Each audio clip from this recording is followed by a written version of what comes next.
I am the Tofu Golem. Please enjoy the video. In this video, I will show how to make honey mustard sauce. This incredibly versatile and delicious sauce is surprisingly easy to prepare right in your own kitchen. You only need a handful of common ingredients that you likely already have on hand.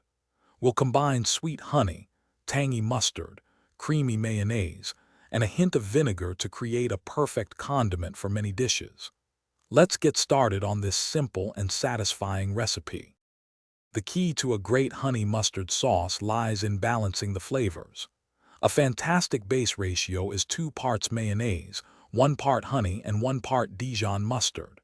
For example, use 4 tablespoons of mayonnaise, 2 tablespoons of honey, and 2 tablespoons of mustard. Feel free to adjust these amounts. If you prefer it sweeter, add more honey, or for more tang, increase the mustard. A small addition of 1 teaspoon of apple cider vinegar can brighten all the flavors beautifully. Making the sauce is incredibly straightforward. First, gather all your measured ingredients in a small mixing bowl.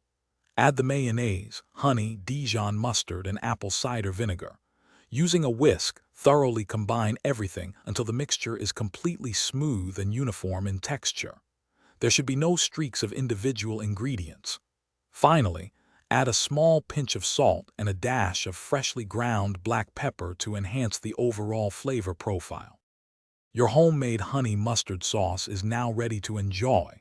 It's absolutely perfect as a dipping sauce for crispy chicken tenders, soft pretzels, or even as a flavorful spread on your favorite sandwiches and wraps. To store any leftovers, simply transfer the sauce to an airtight container. Keep it refrigerated, and it will maintain its delicious flavor and creamy texture for up to 7 days. Enjoy your fresh, homemade condiment.